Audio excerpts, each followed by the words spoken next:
It was so underwhelming doing the National League West on Monday because it's like, oh, it's chalk, shocker, Dodgers, D-backs, Padres, Giants, Rockies. Time for some chaos. National League Central on the Just Baseball show. Today is Wednesday, March 12th. Jack, Peter, as always, we are presented by. Bet MGM, the king, or excuse me, the sports book born in Vegas. I Sometimes think I even both mess it play. I up. think both work, actually. Both play. And you know what also plays? Using code JUSTBASEBALL to take advantage of that first bet offer where you get $1,500 back up to in bonus bets if your first wager loses. A lot of people have taken advantage of the code using it on some MLB futures. And in this division, I have one of my favorite of the entire board. So maybe if you like the pitch, use code JUSTBASEBALL on BetMGM if you are new. But remember, gambling problem, call or text 1-800-GAMBLER. Must be 21 years or older. Terms and conditions apply. You read that with a smile. It seems like you're in That's an off the okay. top. I didn't read shit. That's off the top right here. Okay, so like you vocalized that with a smile, it I seems. did. I did. I know there's not much to smile about in Yankee world at the moment. Yeah, there isn't a lot to smile about. Gerrit Cole was announced, I think, on Monday that he will miss the entirety of the 2025 MLB season and is likely not back until June because it was recommended that he's going to get Tommy John surgery. So when I first heard the news, I did what any sane Yankee fan would do. I went to Twitter to Hmm. complain, Yeah. and then I did my 10 to 15 minute fetal position session where I just kind of laid there and, oh, woe is me. But I don't give up. And the unbiased journalist in me said, Peter, you can spin this into somewhat of a good thing to fire up the Yankee fans. Now, No, you I'm can't. not sure if I can exactly, but damn it, I tried. Can we concretely walk through the five stages of grief here? So, step one was denial. I'm sure you said, can we get a fourth opinion? No, here's the thing about the denial aspect. This extends far longer than just what exactly when I heard the news. Gerrit Cole, this has been looming for a long time. He's had the nerve thing. It was reported that he was pitching through a partially torn UCL, but we've seen pitchers do that, right? We've seen Tristan McKenzie try and do that. Yeah, but it We've wasn't even good. wasn't McKenzie was good. doing it in AAA to a 5 ERA. Something that did turn out pretty good is a Masahiro Tanaka, obviously with the Yankees, where he was able to pitch through it. He's still So going. I would continue to deny it, being like, Gerrit Cole's going to be okay. Gerrit Cole's going to be okay. And then when it hit, there was even more denial. Be like, this isn't real. Get a third opinion. But so the way I've spun this it's never going to be a positive. But what we do have to remember is that Gerrit Cole only threw 95 innings for the Yankees last year. Now, you know, So, that's the all right, spin no, zone, here we go. So, but we uh, don't get to the the five World stages, Series without him. the five stages of grief: denial, anger. There's your fetal position, what you Yep. did last night. More depression. It sounds like you're on the bargaining stage, I which is am. step three. Yeah, right now we are bargaining. So Like I'm the next is depression and then acceptance. Those are the only two boxes you have yet to check. So you've checked the bargaining point. I'm currently bargaining with his current rotation. We're talking about how exciting Will Warren is. And he's much more exciting when maybe he could grab the 5 spot. But now it's like, hey, we kind of need Will Warren. And he's Mark less exciting now. now he's less exciting because now I'm like, Will Ward, we need you here. Marcus Stroman, potentially he could fill in some innings. Okay, now he's the 4 starter. Clark Schmidt, he threw 85 innings last year. And now if he was your 5 starter, pitched to a 2.85 ERA last year, there's some upside there. Now he's your number 3. Carlos Rodon, now that he moves to the 3 spot, maybe he can be more consistent, but it's much more palatable as the third best pitcher. Now he's your 2. Max Fried. Oh, he's one of the best number 2 starters in baseball. Now he's your 1. So, but here's what the Yankees could do in the short term. And this will be quick because Brian Cashman has come out and said we don't want to spend that much more money because there's luxury tax, thresholds involved, paying an extra tax. I don't think that, potentially they make a trade for a Dylan Cease or a Sandy Alcantara at the deadline. It's going to cost a ton.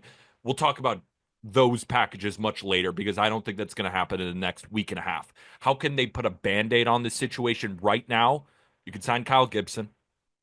I know it's not very exciting. but he is coming off 168 innings at a low fours. He's a Hmm. professional. You know he's going to eat innings, and he's going to be fine. He's not going to be exciting, but he's not going to cost much, and he can fill a fifth starter role in the rotation. Kind of wish we still had Nestor, but that's for another time.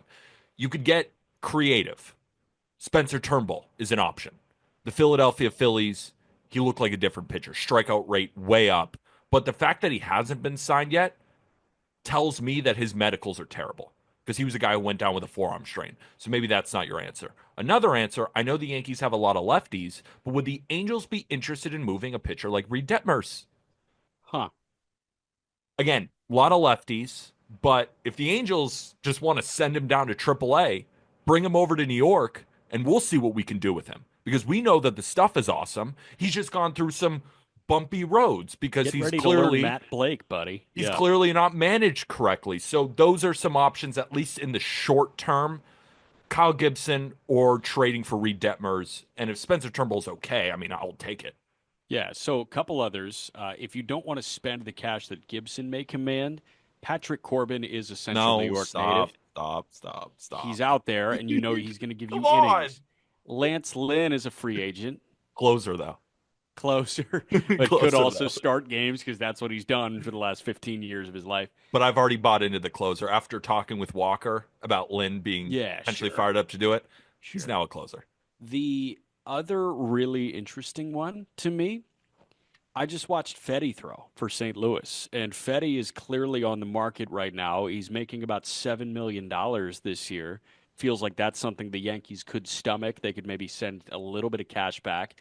And there are some players like in Everson Pereira or an Oswald Peraza that it feels like the Cardinals could be somewhat interested in. So upper minors guys that are kind of blocked, they get out of that Fetty money.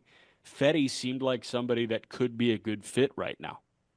Yes, we're going to talk about Fetty when we get to the Cardinals in this National League Central preview. And there's a part of me that thinks that John Mozeliak isn't as open to trading all of the veterans on the roster as we all think he should be. So we'll Yeah, talk about that in a little bit. But of course, if that's available, send him over now.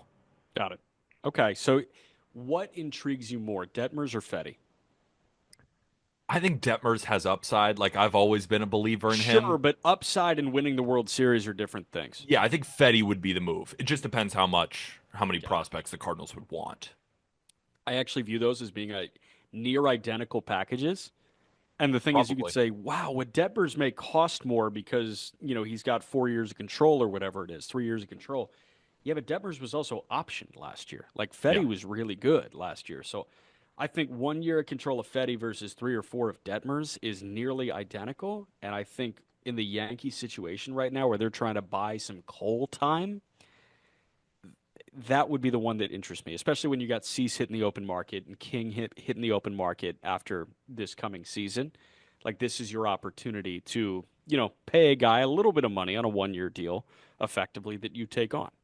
I think the most likely scenario, even though I like that one, is that the Yankees do absolutely nothing and they just Yeah, roll what they have likely. right now. Because Marcus Stroman, throughout his career, he has started a lot of seasons hot and then he eventually tails off. We can't forget that Luis Gil is going to re-enter this rotation probably sometime in the Sure. middle of May.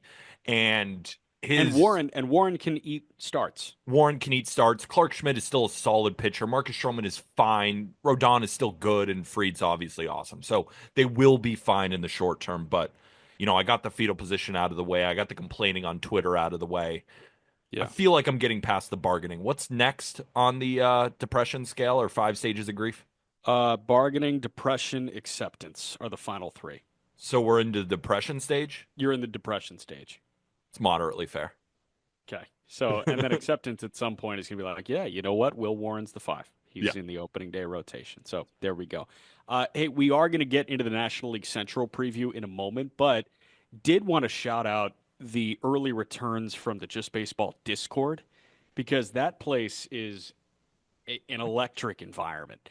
I was not anticipating that at all. I was like, oh, yeah, no, I'm really excited for this venture. And I was. But I didn't realize like how actually hands-on that was going to be. It was me figuring out tech with 100 something people watching, and it was fun. That feels like such a positive environment. Just reading all the messages in there, It's like the best baseball group chat in the world. It's the best baseball group chat ever. So it's separated in six different channels for our six different verticals: MLB, minor league, fantasy, college baseball, betting, and trading cards. And in every single channel, it is filled up with people chatting. So if you're more into the baseball cards, more into the betting, more into the prospect, Arm just dropped his top 100. He was answering questions all night in that thing. I dropped my final wave of futures, was talking with everybody. It's so much fun and it's a great way to connect. There's also people in the Discord right now forming their own Dynasty Fantasy Baseball League. And our goal was to get to 100 subscribers by the end of the day. We're up over 200 people now. So it's so great to see everybody enjoying it. And remember, until opening day, it's just $5 for your first month. And then once opening day starts, it'll go up to $10 a month. We want to make it affordable for everybody, just a way to communicate. Again, none of our content is going to change. That's just going to be bonus Q&As, merch giveaways, and of course, breaking down all of our different articles, all the people from the Just Baseball staff coming in, right? We got Herb Lawrence, who just started the Addison on 35th with Ryan Herrera. He's talking White Sox and Cubs. We got writers from all teams. It's an absolute blast. And you can find the link in the episode description to join now. We can't wait to talk. No, it's really exciting stuff. And again, that link is in our episode description. But the Discord has been popping immediately, and really excited to see how this thing continues to evolve as we get through opening day and really into the season as well. But it's time to talk about the National League Central for 2025. Let's start with the guys that won the division at 93 wins, the Milwaukee Brewers.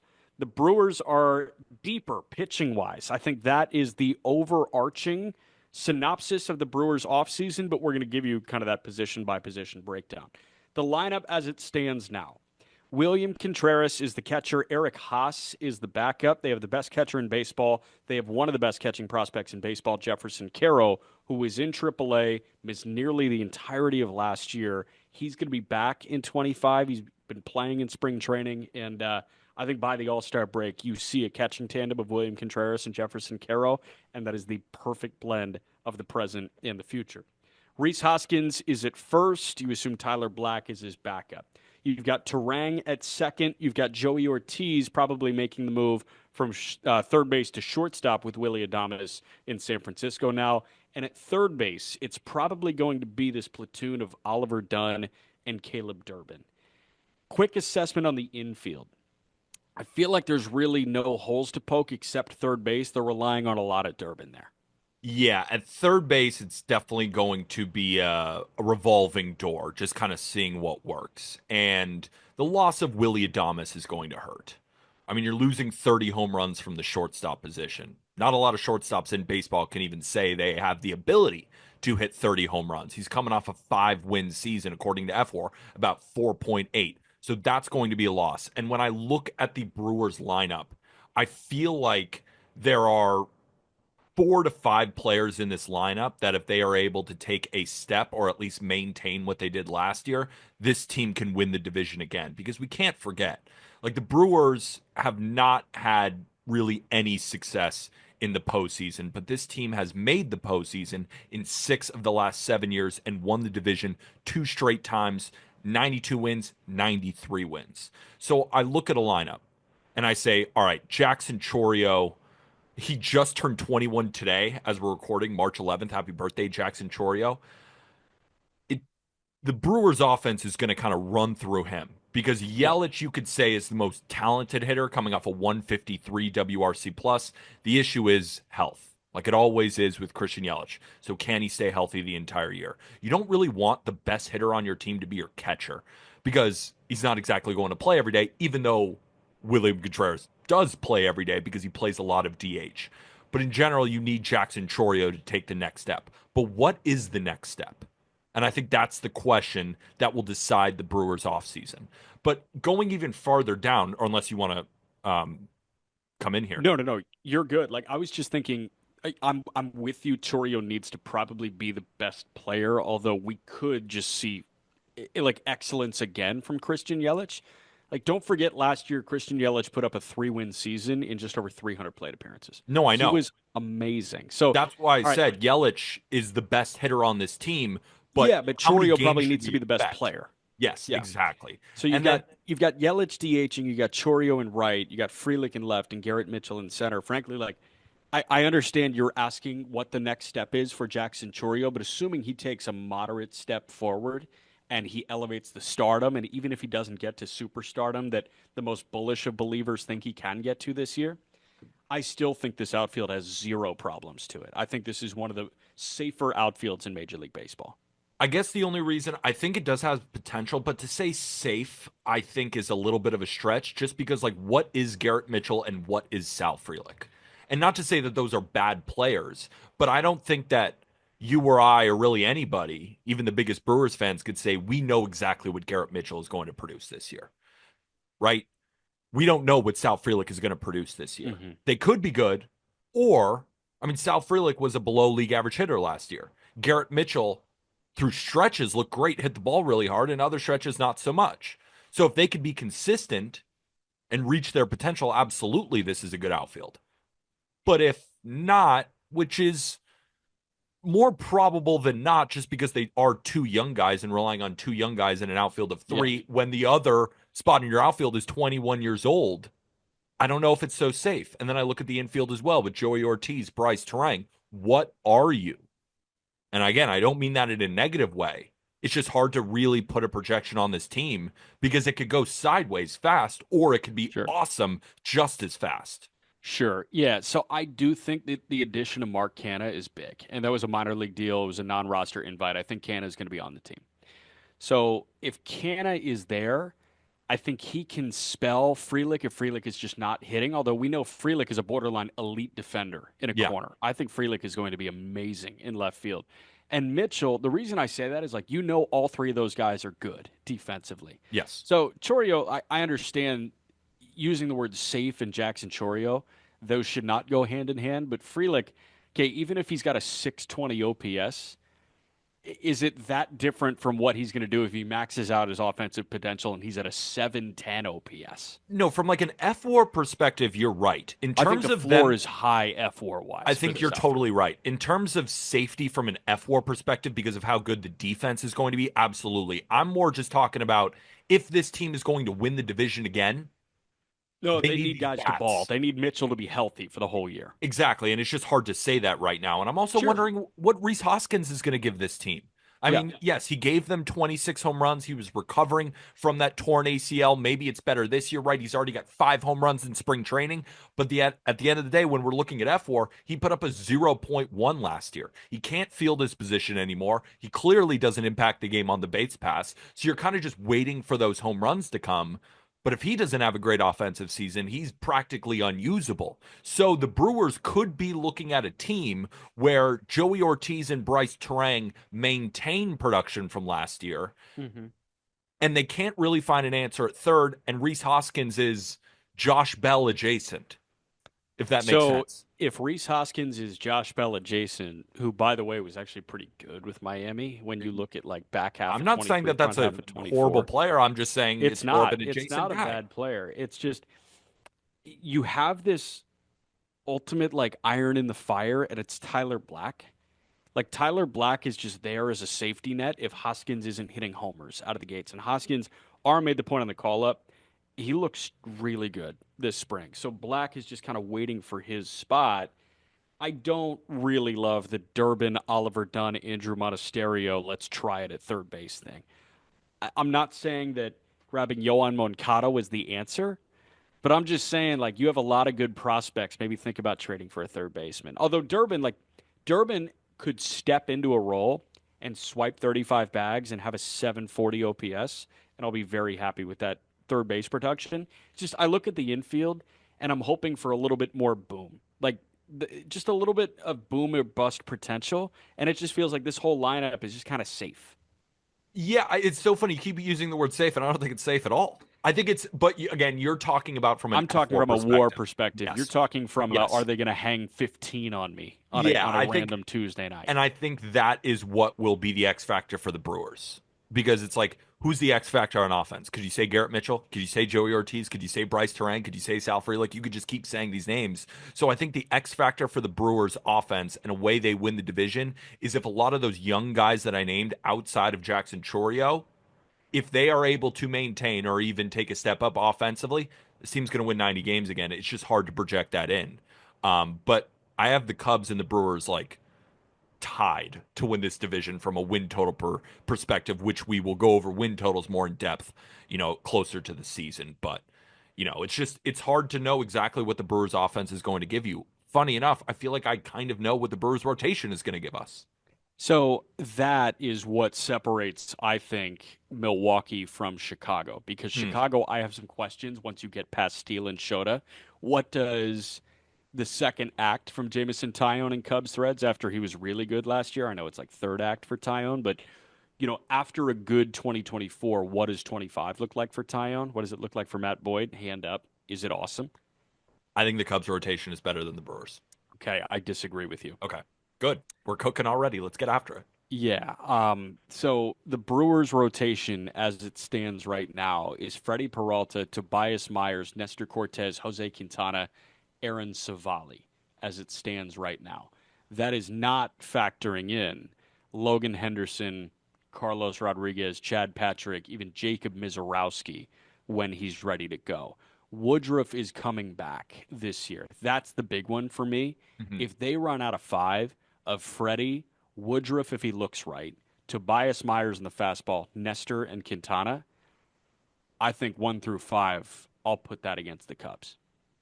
That's fair. I'm kind of let down by this rotation, and I'll explain why. Like when we talk about the Brewers pitching lab, like I want to see Robert Gasser in here.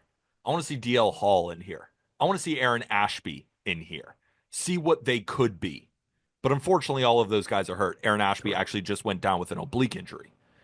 Yeah. So when we're thinking about how are the Brewers going to unlock things, because that's what the Brewers do best. Yeah. What are they unlocking from Aaron Savali?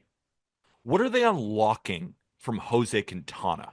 What are they unlocking from Nestor Cortez Jr.? I don't think they're unlocking anything. I think they're just asking him to be the best version of themselves. But that's kind of why I'm a little bit let down. Is that I think outside of Freddie Peralta, you're hoping these guys give you 5 innings, 2 to 3 run ball every day. Like I don't know how much more it is than that. I And just that's why say it's that's like, kind is of that good of a rotation? Because at least with the Cubs, like Shota and Steele are legit. The only legit arm that the Brewers have is Freddie Peralta. And Jamison Tyone is coming off a better season than even Freddie Peralta had. I think And then I'm Matthew thinking of Boyd at least has plenty of upside. yeah. So, and their old friend Colin Ray is over there. And it's again, Colin Ray is not a huge loss, just a player in the, looking at a vacuum. But what he gave them last year is not easy to replicate, right? He pitched to a mid to low threes with plenty of innings. Yeah. Just to throw that out the window, like that's not easy to replicate. And we'll see what Tobias Myers look like. I'm Yeah. more bullish on him than the projections say, but the projections have him at like 135 innings out of 4.2. That's a So far step off from 138 innings out of 3. I think he's going y- to perform better than that, but yeah. I think you're not factoring in Woodruff as much as I am. I think it's And hard to. I I, just I don't understand know. that it's hard to, and I understand that he is always going to say in his media availability that his rehab went better than anticipated, but Yeah. that has been the thing that has been echoed throughout this entire process that he's recovering in a way that he was not expecting to recover. And I was reading a report from MLB.com that he's set to throw in minor league games on the backfields as soon as this week. Yep. So On the two. we're talking about a Brandon Woodruff that could be back by mid-April. And if he looks anything like the guy that led qualified starters in, I think, ERA over a certain time, like I think from 21 through 23, Dominant. Dominant. I he don't was know if amazing. you're exactly right on that stat, but we I'm all going to know pull Brandon it. Woodruff is awesome. Yeah. I'm going to pull it right now because I think I have that right. And it's just one that you would never expect, but that's where we're at. Um, Woodruff, man, like if he looks 80% like the Brandon Woodruff pre shoulder issue, Freddie and Woodruff at the top of that, I think is on the level of Steele and Shota. I would take Steele and Shota still. If I Okay. knew Brandon Woodruff was fully healthy, we got a different argument here. But Woodruff Hmm. coming off an injury and walking into the rotation a little bit late, I have to go with Steele and Shota. I Get mean, it. Steele is the man. Like Justin Steele is phenomenal, and Shota was box office last year. I got to go with those two. And then it's like in your three spot, would you rather have Jameson Taillon or Nestor Cortez Jr.? The Yankee graveyard, who are now three starters for other legit teams. Yeah. And I'm not saying either of them are bad. It's just you might buy into Taillon. And then Matthew Boyd or Aaron Savali. I don't know about you, but I'd rather buy into the Matthew Boyd adventure. So that's Hmm. kind of where I'm at with them. Um, it's not a huge gap. I would just take the Cubs rotation. But let's talk Gotcha. about the Brewers bullpen, which can go very quickly because they're It's all amazing. very, No very good. notes. Yeah, No no notes. notes. Woodruff, by the way, for some reason he's not populating here when I search by qualified starters, but There's a reason. Brandon, Not enough what? innings. Not enough innings. Brandon Woodruff, I will give you 2021 30 starts at a 2.56 ERA, 13 starts at a 3.05 in 2020, then 27 starts at a 3.05 in 2022, then 11 starts at a 2.28 in 23. He's amazing. He's awesome. I freaking love him. It's just He's awesome. recovering from an injury like that coming Yeah, in late. sure. How Sure. good are you? Yes, but this bullpen, McGill as the closer right now, Koenig, Payamps, Brian Hudson, Nick Mears, Elvis Peguero, and then you've got Mizorowski if he does transition to the bullpen, Craig Yoho ready to go. You've got Abner Uribe and Grant Anderson waiting. It's a top five bullpen in baseball. I was talking about how they're really going to feel the loss of Willie Adames. They won't give a shit about losing Devin Williams. No, I they mean, it do doesn't not matter. care. It's Like, I rinse mean, and repeat. They just do not care. I think the day Williams was traded to the Yankees, I saw a clip of Craig Yoho and that changeup, and I'm like, is he better? I mean, that was like it's such a good pitch. And then of course, whatever Mizorowski can give you. I mean, whether that's in the rotation, whether that's in the bullpen, he's just a weapon. I don't want to define him right now. I'm just calling him a weapon. And however the Brewers want to use him, they will use him. Trevor McGill is great. Like he's a legit closer who throws 100 miles an hour. Jared Koenig, I fucking love Jared Koenig. He looks like a men's league pitcher just by his appearance, and then he's shoving 95 to Ohtani down the middle, and Ohtani is taking it because he's like, "Why would you throw me down the middle?" Jared Koenig doesn't give a shit, Yeah, and that's why I love Jared Koenig. yeah. Nick Mears, the fact that they got him from Colorado, I mean, this guy was pulling down 100 with all that induced vertical break. Yeah, the bullpen's awesome. No notes. X stats, baby. Yeah, Yeah, no he's notes. it's just this bullpen is still a lab. And that's why I'm down on the rotation. I was like, what's there to dream on here? And Hmm. maybe they'll figure it out. But Yeah. yeah. But what I will say, just to end the Brewers, Hmm. this roster is not that good. Sorry.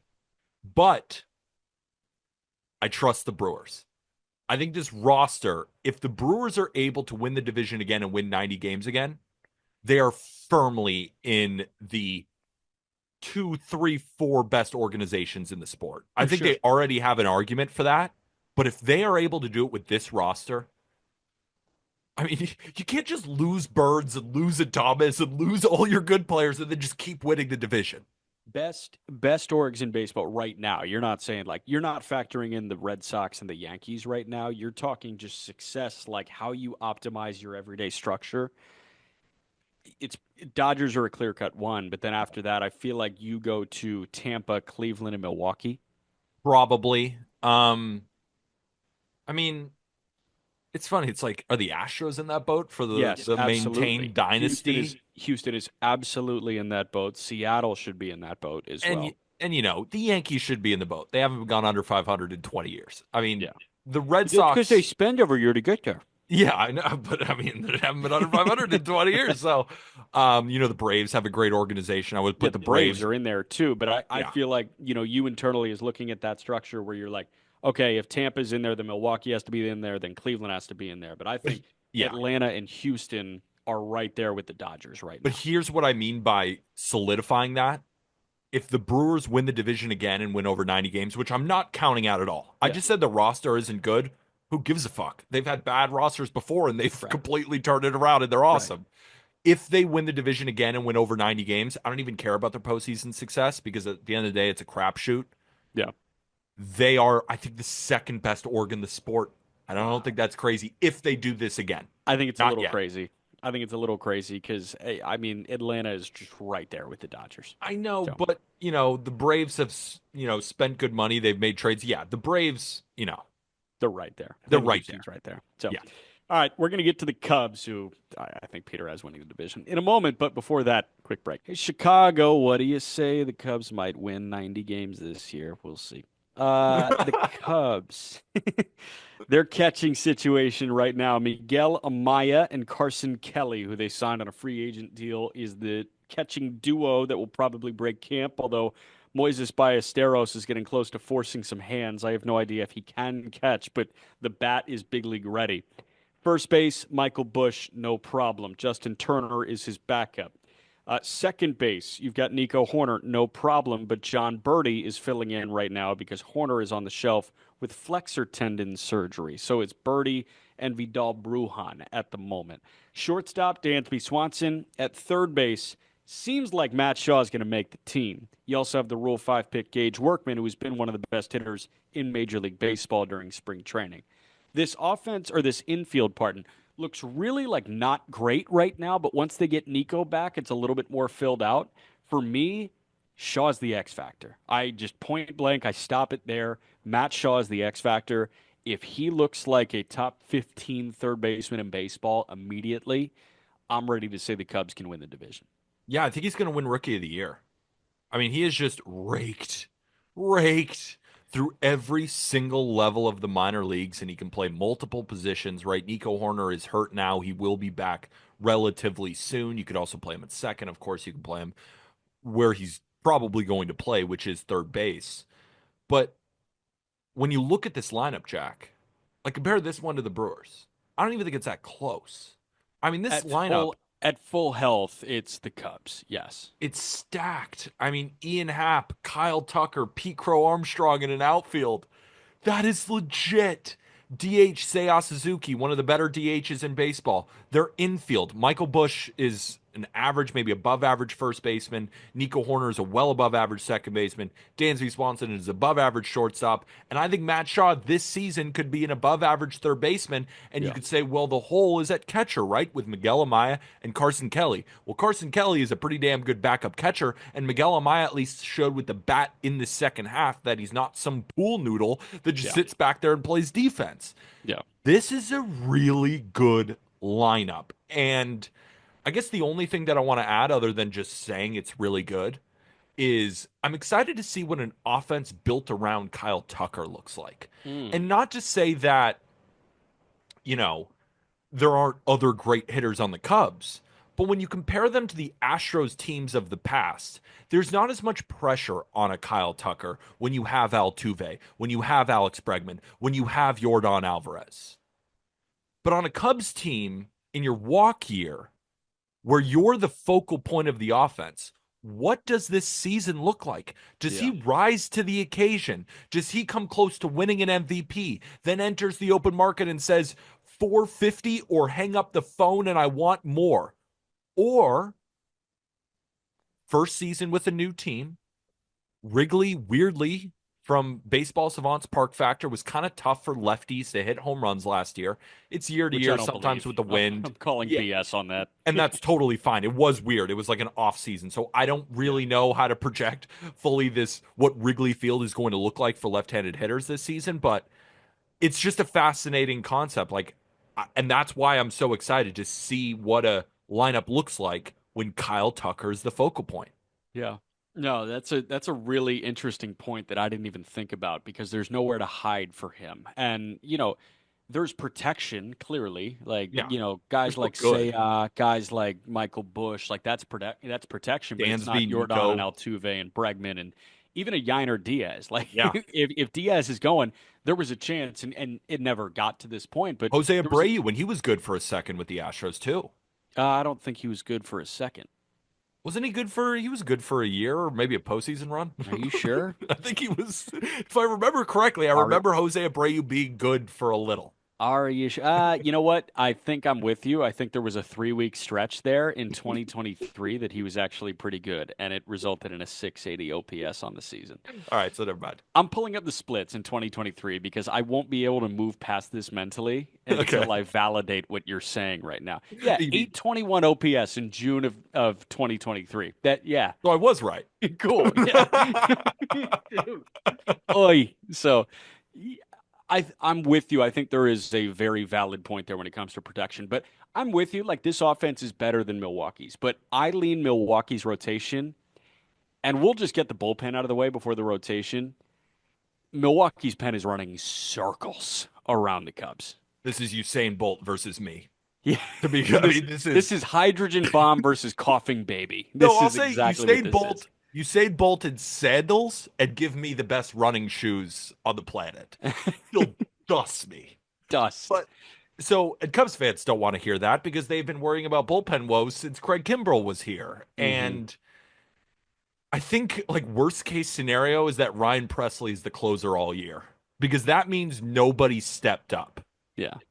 and they need guys to step up. And that's not, I'm not trying to be mean to Ryan Presley, but Ryan Presley at 36 years old, like how legit of a bullpen arm is he when Yeah. he was slowly tailing off with the Astros over the past few seasons? I still think he's good. He's just not the Ryan Presley of old. Hmm. So to say a couple of guys could step up, absolutely, maybe. I don't see any legit arms, but I think it'll be deeper and easier to watch for Cubs fans in 2025. That would be my analysis. It's going to be easier to watch, easier to stomach in the late ends of the game, but it still ain't going to be easy. I think it's nice that Hector Neris is out of the fold for them. They can breathe a little easier You with know Neris not being they're gonna add him sometime just because they love adding him. Hector Neris. Yeah. I think Houston's going to add him at some point, and he's going to be great again. No, he's gonna play for both the Astros and the Cubs this year. He'll figure it out. I don't know how it's gonna work. All right, word. He hasn't thrown in spring training yet. Yeah, he's a free agent, huh? Yeah, I think so. Yeah, that sucks for Hector Neris. But Presley's a weird one because we're killing the guy, and he had a 3.49 ERA last year in 56 and 2/3. I'm But not killing the Presley, guy. I just said no, it's you saw the yeah. age. You totally saw the age with Ryan Presley. Hodge, good. Tyson Miller, good. Keegan Thompson, I hope he can be healthy because he's good. Everybody else, dude, like, Yeah, it's like yeah. I like eh. Luke Little a lot. Yeah, potentially if he can keep the ball in the strike zone. It's got good Yeah, stuff. yeah. So we'll see what happens. And then a guy like Jack Neely, Daniel Palencia is throwing fireballs at the moment. But let's go to the starting rotation here. Shota, Steele, Tyone, Matt Boyd, Colin Ray. Front two, I think, is at the level, if not better, than Milwaukee's front two. And if Woodruff does look like Woodruff, I will take Woodruff and Freddie over Steele and Shota, but it's really close. And I think Steele and Shota is a great tandem at the top. Yeah. But Tyone repeating Boyd and Ray, I really don't like that back third or that back three in the rotation. I'm not in love with it either.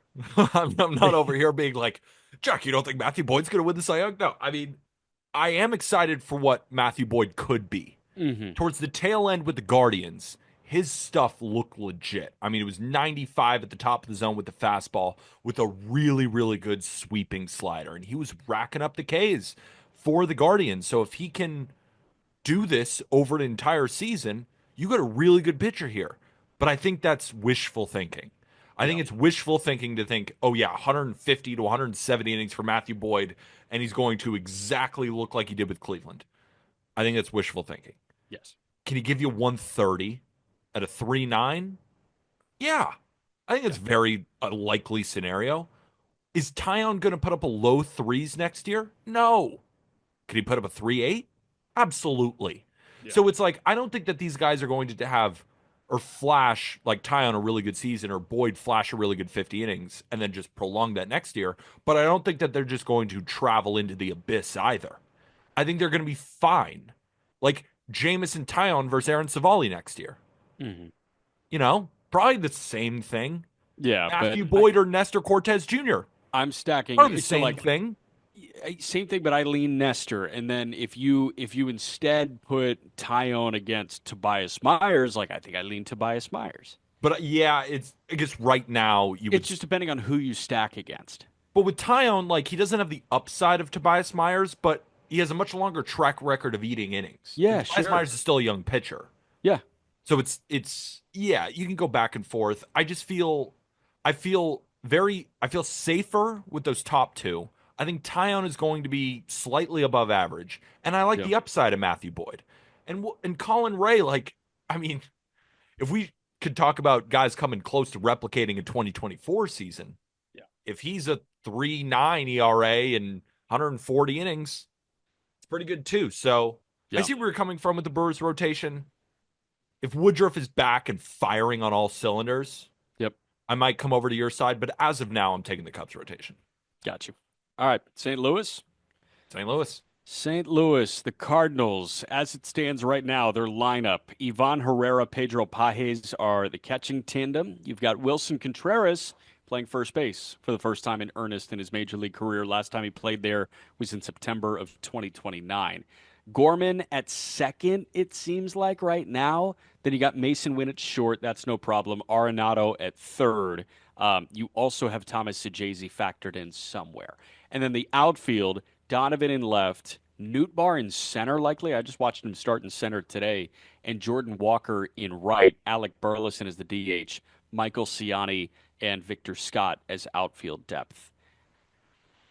Again, the lineup seems fine on paper, and I'm really excited to see the follow up act from Mason Winn. I'm excited to see the bounce back from Jordan Walker. The big one to me is if Nolan's on the team or not, and I'm not talking about Gorman because Gorman, like, they love him. They want him to get 400, 500 plate appearances.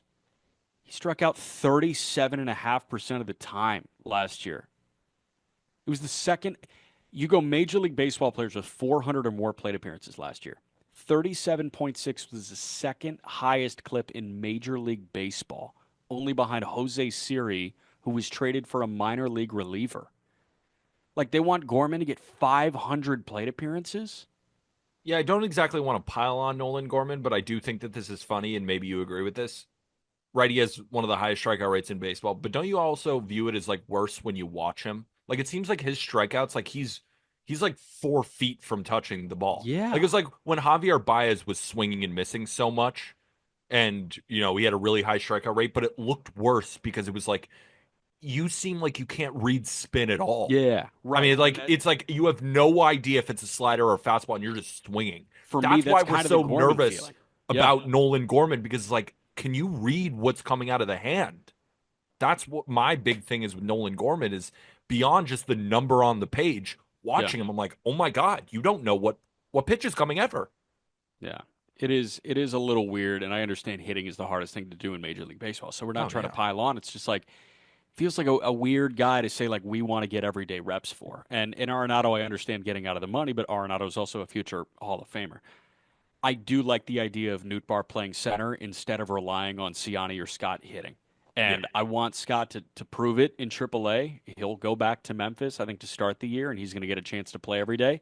Ciani makes a ton of sense as a fourth outfielder. But if Nolan's on the team on opening day, I don't see a point in limiting Victor Scott's ABs by having him run around. I also don't see a point in limiting Donovan or Gorman's ABs. So I think that lineup as constructed makes a lot of sense. And if Nolan Arenado is off the team, Gorman at third, Donovan at second, and Scott in center for Nootbaar in left. So I wish we were going into this podcast talking about all of the young guys and how much fun it is going to be, right? We're going to do the National League East on Friday Yeah. when we talk about the Nationals, talking about all these young hitters. They're letting the kids play. And Yeah. that has been the sentiment uttered from John Mozeliak, Heim Bloom, Ollie Marmol, everybody in that front office and in the manager chair. But here's the thing. I was listening to Katie Wu speak about the Cardinals, and something that, just continues to confuse me of what the Cardinals are doing. Heim Bloom is not the official president of baseball operations right now. That is John Mozeliak. So He's just in waiting. he's in waiting. When has that ever been a thing? So I feel like John Mozeliak, right? He's built this team. He has had success with the Cardinals in the past. Does he want to go out and just kind of do whatever Heim Bloom says, and that's the way that Cardinals fans remember him? Or is there a part of John Mozeliak, the human being, right? Even take baseball out of it, the human being who wants to prove to Cardinals fans that they can even win this year. That's why Nolan Arenado is still on the team. That's why Ryan Helsley is still on the team. That's why Sonny Gray. That's why Eric Fetty. That's why all these guys are still on the team. I could understand we can't get anything from Michaelis. We're paying him anyway. Like, we're just going to see what we got. I get that, right? That's an unmovable contract. You can't tell me Fetty's unmovable. You can't tell me Sonny Gray's unmovable. You can't tell me Ryan Helsley's Sonny Gray unmovable. said no. Sonny Gray said he doesn't want to be I traded. He know, has a no but trade. if it's to a good spot, you're telling me he wouldn't say, yes, I'm willing to leave the I Cardinals mean, for he a good signed a spot? 3-year deal. I assume he bought a house. Like, I assume this is where he just wants to be. Okay, so take Sonny Gray out for the sake of the argument. Yeah, but I'm with you on Fetty. Yes. I'm Yeah. totally with you on Fetty, Fetty. Helsley, even Arenado as well. And I know the Cardinals have tried to trade Arenado, but it just seems like this roster, we want to say let the kids play, but there's a lot of just veterans on this team just filling holes. So I Yeah, want this Cardinals offense to be a year where it's like Jordan Walker is just playing every day no matter what. he's going to. He's going Hopefully, to. Mason Wynn, all these guys, but I wish we'd see even more guys come up and Yeah, play every day. the weird one to me, I think the one that is kind of signaling of that is Sajazi. Yeah. Like for me, how does Sajazi get the reps he needs? And the answer is probably AAA again, which is weird because there's nothing left for him to do in AAA. Like there shouldn't be guys that have nothing left to prove at AAA in AAA for the Cardinals, but Yeah, there will be. yeah. But there will be, and it's going to be Victor Scott and Sajazi. I will say clearing a runway for Ivan Herrera to finally get to play is big, Yeah, and moving Contreras to first is I big for like that. that catching tandem. You know, you're even moving Contreras over to first, but with Pajes. Ivan Herrera and Pedro Pajes, like that's interesting. That's Yeah, a and then you got fun duo right there. and you got Jimmy Crooks in AAA too, and Crooks can really hit a little bit. Rotation: Sonny, Fetty, Michaelis, Palante, Mats.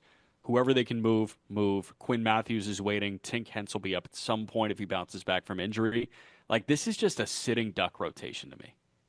A sitting duck is a great way to describe it. Like I think the analysis is listing off the names. Yeah, And the reason I say that is if you're listening to the Just Baseball show, you have a good view of baseball in general. You know Miles Michaelis, right? 160 innings, really high ERA, doesn't strike out anybody, keep you in the game maybe. Sonny Gray's great. We know that. He's going to be on my top 100 players. Steven Matz, hurt, sometimes good, sometimes not. Andre Palante, kind of know what he is. Ground ball guy, good pitcher. I don't think he elevates to something crazy, but I think he'll be solid. And then Fetty. We know what Fetty is. Good pitcher. That's the analysis. It's like, I wish this rotation wasn't the oldest in Major League Baseball. Like, for a team that is looking to kind of rebuild right now, why do we have the oldest rotation in baseball? yeah, That's where I'm at there. And maybe Sonny yeah. Gray couldn't move, but I'm sure you could have found a spot for Fetty. And I cannot believe that if the perfect trade package came across Mozeliak's desk, that you couldn't Yeah. convince Sonny Gray to go. No, and Quinn Matthews is coming. Like Yeah, that's promise. much And more exciting. McGreevy is exciting. Tink Hence too. I think Love that whole isn't deal. Tingen's kind of more far away. I mean, I've been watching him in spring; it just doesn't look there yet. Tink is going to pitch in AAA. I Yeah, think Matthews and McGreevy should slot into this rotation at some definitely. point. That's why I Definitely. wanted to say I was like, I feel like Matthews and McGreevy you're going to see them far sooner than Tingen's. Yeah. And to be honest, like I'm kind of just apathetic towards the bullpen too. Helsley, we know exactly who Helsley is. Liberator, they're stretching him out like a starter again. Like he's thrown multiple innings. I don't know why. He I should feel just. so bad for that guy. I I mean, feel bad for him too it's like he's been going through the Jordan Walker saga for a decade. on the pitching side. Yeah. So it's Yeah, it's Helsley's awesome. Then you got Libby, Ryan Fernandez, JoJo Romero, Kyle Leahy, John King, Riley O'Brien. it's not a bad bullpen. It's not a bad bullpen, but it's not a great bullpen. And again, Might the be better than the analysis is. Cubs. Might be better than I the think it Cubs is. bullpen. I Yeah, think it is, especially with Helsley in it. I think it is yeah. better than the Cubs. So Because that's all I got. John King, Ryan Fernandez, JoJo Romero, these guys are good pitchers. But JoJo yeah, Romero, ground ball beast. Beast. All right. yeah. Let's go to Cincinnati here. Cincinnati, their lineup right now looks like a catching tandem of Tyler Stevenson and Jose Trevino, who they acquired in a trade from the Yankees along with Fernando Cruz. First base, Jamer Candelario, Christian Encarnacion Strand as his backup. Second base, Matt McClain. Welcome back, sir. Forming a middle infield tandem with Ellie De La Cruz. And at third base, it'll likely be Gavin Lux because guess what? Noelvi Marte optioned. By the way, Spencer Steer on the shelf right now with shoulder discomfort. I have no idea when he's going to be back. Austin Hayes, TJ Friedel, and Will Benson likely to make up the opening day outfield. Fraley as the DH, and then you got Santiago Espinal and Stu Fairchild waiting as well. It's the same conversation that I'm ready to have with the 2024 Cincinnati Reds. We were excited to watch this offense, and then everybody got hurt. Yeah. So here's to hoping not many people get hurt. Yeah, and that's really what it is. But there's also a couple of guys, we've talked about Matt McClain at lengths, how important he is, for this Reds offense. Unfortunately, got hurt all of last year, but in 2023, the dude was phenomenal. The way he interacts with Ellie is must watch. That quote about Ellie saying, "No, I'm the Batman because Batman is black and you're the Robin," and them arguing about it is hilarious. Like, these guys work in a tandem. They don't need, who knows, as the relationship continues to mature, if, Ellie is getting much more of the star quality, or maybe they start talking about Matt McClain and Ellie feels slighted at all. Who knows how that will develop? But when you bring in a guy like Terry Francona, I think it's going to go really well. So that up the middle tandem is awesome. Couple of guys, and I think this is a major X factor. And as long as he stays healthy, I think he's going to rake Christian Encarnacion Strand. Yeah. I mean, this guy, we forget in 2023 when he came up after destroying baseballs in the minor leagues, hit 13 home runs in 60 plus games. Yeah. And then 2024 starts off a little bit Lost year. slow, lost year. This guy can hit 30 home runs as long as he stays healthy in Great American Ballpark. I also bet him 4-1 to hit 30 plus home runs for any of Hmm. those future betters. I think that's a great price on a guy as long as he stays healthy. You put his bat in there, you put McClain's bat in there. You're hoping Benson cannot be terrible. Just looking through the rest of the lineup, like, can Heimer Candelario not be terrible? Right? Can Gavin Lux somewhat replace what Jonathan India left? Jonathan India put up a 108 WRC plus last year. Not impossible to say that Gavin Lux will be slightly above average from a WRC plus perspective. And the last bat I want to talk about that has just gone completely under the radar, Austin Hayes. Like, Yeah. Austin Hayes from 2021 to 2023, first there was an all-star in there. He was above average hitter all three of those years. Then when Baltimore is vaulting up all of those prospects, he kind of reverts into more of a platoon role, then goes over to Philly, serves the same role, and it just doesn't make any sense for a guy like Austin Hayes. He can hit righties fine. So you Yeah. have him as an official starter this year in that ballpark. He could hit 20 home runs and Yeah. be an above league average hitter. Like, that's really helpful. So I did bet the Reds 80 plus wins at plus 130 for 3 units. It's one of my larger. I wanted, though, I was talking about it all offseason, that it might be another Marlins type under where we just hammer the over. I wanted them to add a legit right handed bat like a Luis Robert, shoot for the stars. They added Austin Hayes instead. Yeah. That's a little bit of a downgrade, but I still Sure. like it. And then we're Sure. going to talk about the bullpen later. I wanted them to add a Tanner Scott or Tanner Scott adjacent high leverage arm, but they got another guy who I'm kind of excited about. Yeah. Rotation really good. I think Yeah. objectively really good. Singer is back in the India deal. Hunter Green is the opening day starter. So you got Singer, Green, Nick Lodolo, whatever you get from him, you get. Nick Martinez is back, and Andrew Abbott is here as well. Is Ashcraft going to be a starter? Is he going to be a reliever? I don't care. That's just another iron in the fire. And oh, by the way, Rhett Lauder is hanging out here too. Yeah. They're deep and they're good. So on the American League Central preview, I talked about how great of a deal it was for Kansas City getting in Jonathan India because of how impactful it would be to have a leadoff guy who actually gets on base at a 350 clip in front of Bobby Witt Jr. They've been yearning for someone like that in Kansas City. In Cincinnati, they've been yearning for a guy who can eat innings. I mean, Hunter Green got hurt last year and led the team in innings at 150. Nick Martinez was great, 142 innings. Brady Singer threw 180 last year. That is something that the Reds desperately need.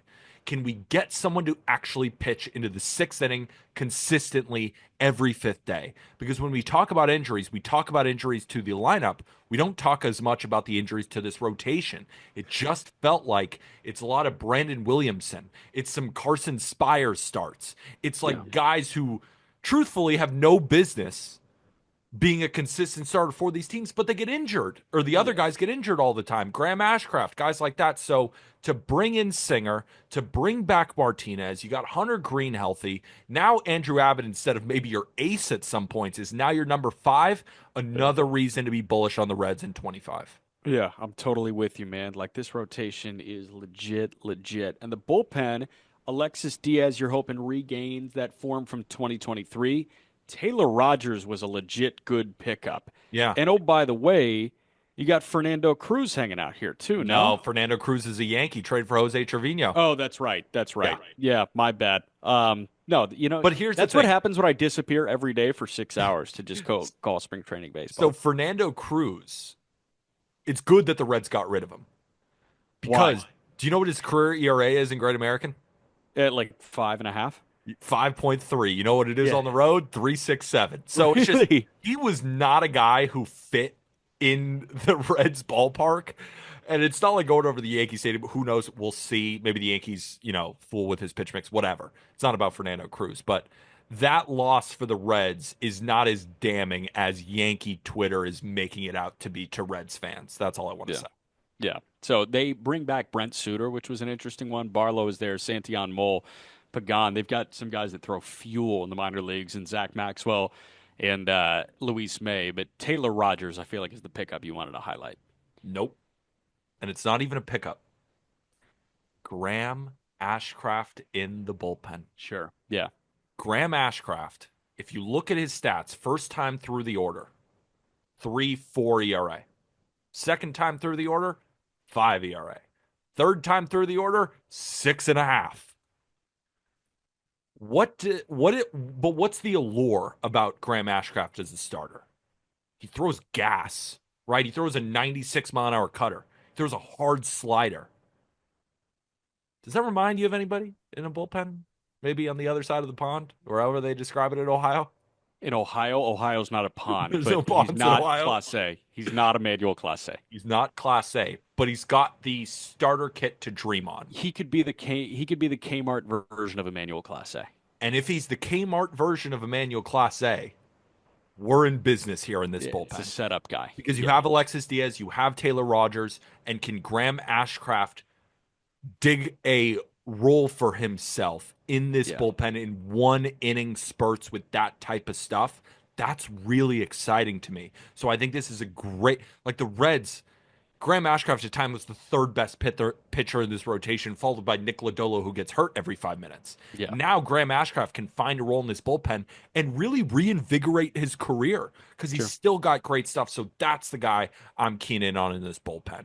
Interesting. I like the shout. Diaz for me is the guy just because it Of was course. really not good last year, but he can be a legit closer. We've seen him and his brother on a bounce back. But let's go to the Pirates to wrap up this division. The Pittsburgh Pirates, the lineup as it stands right now, catching is a really interesting situation because Joey Bart, Andy Rodriguez, Henry Davis looks good in spring training to this point, and I feel like there's one more here that's hanging out in the area.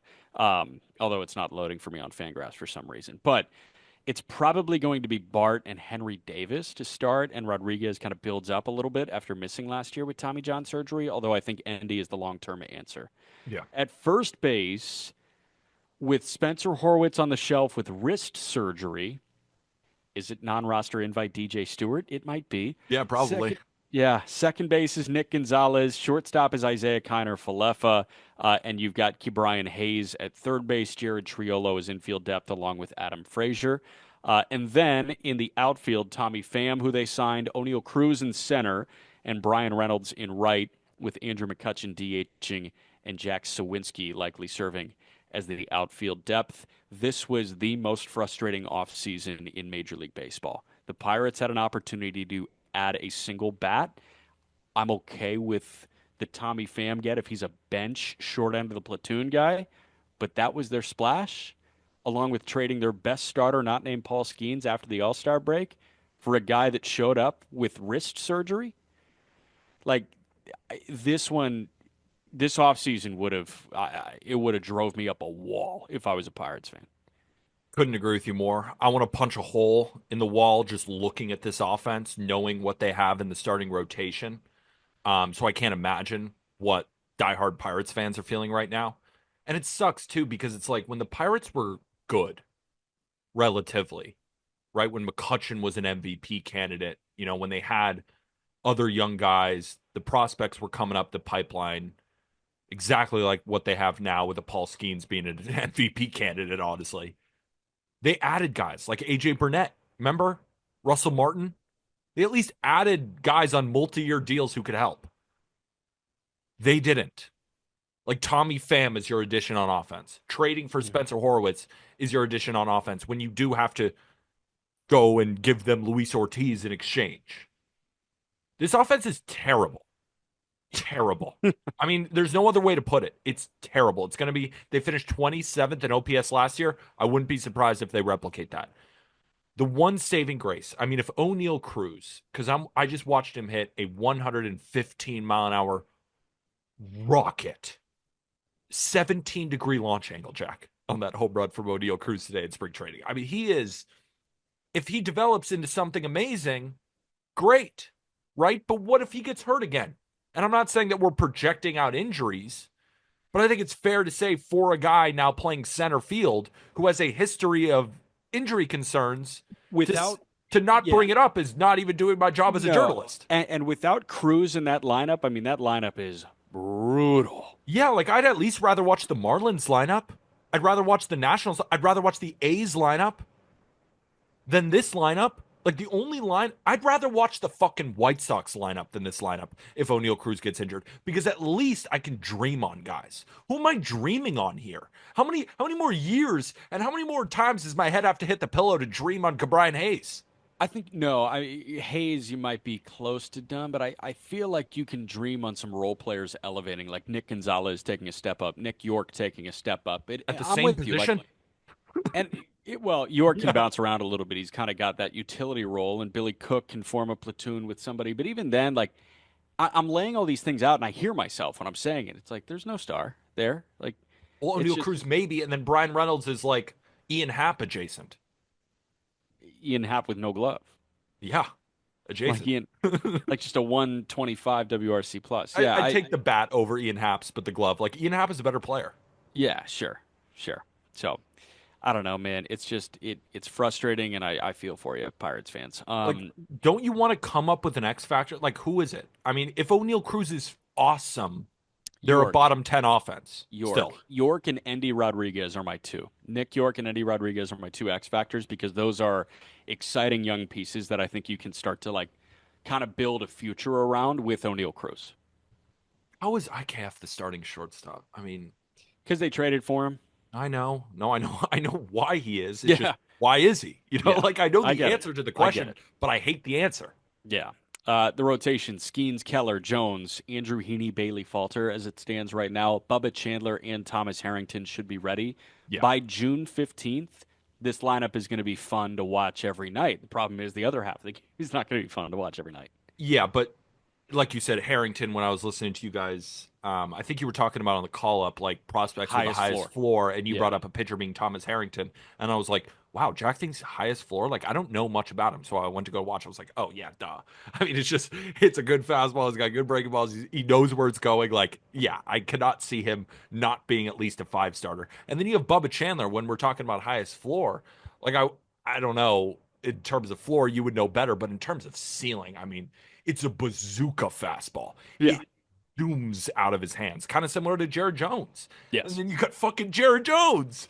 Yeah. Like, and then you have Paul Skeens and you got Keller's just always solid. Like, that's why we're so upset at the Pirates. It's like, Yeah. I mean, this is not Mariners level, Yeah. but it's close. No, I'm with you, man. And the thing is, like, the bullpen isn't bad either. Bednar, you're just betting on a bounce back, and I totally understand that. Holderman and Dennis Santana are legit. Majinski has a sweeper from hell in a good way. Yeah. And then, like, they take a flyer on Justin Lawrence. You got Caleb Ferguson, too. Like, I there's still there's like the enough Justin irons. Lawrence. I like the I Justin like Lawrence Justin pickup. Lawrence, too. It's Dude, a weird look. he's got the just I wonder if I think maybe in 2024 or something. I remember writing an article about him that he led Major League Baseball in like horizontal movement on that Yeah. slider sweep or whatever he throws. I Yeah. mean, he's disgusting. The problem is he has no idea where it's going. Yeah, And in that's Colorado, okay. he's just getting raked. But who See if knows? see if Maybe Brent Strom can straighten it out. no. But I think it's a good addition in the bullpen. Yeah, the bullpen is fine. Yeah. Starting rotation is really fun and could be elite. And the offense is arguably the worst in baseball. Or at least Yeah. I think the Pirates, even if O'Neal Cruz is good, the Rockies would be the lowest. But again, they have their ballpark to at least watch it in. Like the Pirates don't even have they don't even have Coors Field. PNC is more beautiful, but in terms of on TV with the high altitude, like I'd rather watch a Coors offense. They might be the least watchable offense in baseball. Probably. Probably. Like That the White sucks. Sox are probably there, but like even the White Sox will You have can some dream fun on pieces. them. You can Yeah. dream on them at least. Colson Montgomery's going to play. Yeah. Yeah.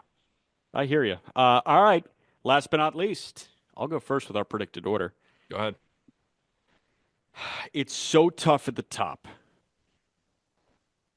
Brewers 1, Cubs 2. And that's like really close, neck and neck. I could see both of them being 89 win teams. I really don't think Cincinnati's that far off. And then it's a weird one at the bottom.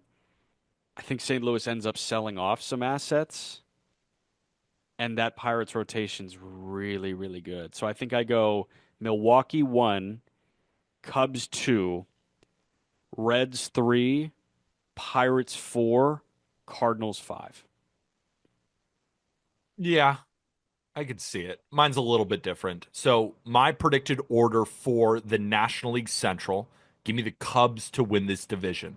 I think they have the best roster on paper right now, and I also think that they will be active come deadline, whether that's trading for Sandy Alcantara, whether it's trading for Dylan Cease, or whoever they decide to do. Then finishing in second, I have the Milwaukee Brewers. Still think they're going to be a good team. I still think they're going to be fighting for a playoff spot, but I think 85 wins is probably in their future, finishing in second. Finishing in third, and right on the Brewers' tail, Cincinnati Reds, the bringing Matt McClain back. I love Graham Ashcraft in the bullpen.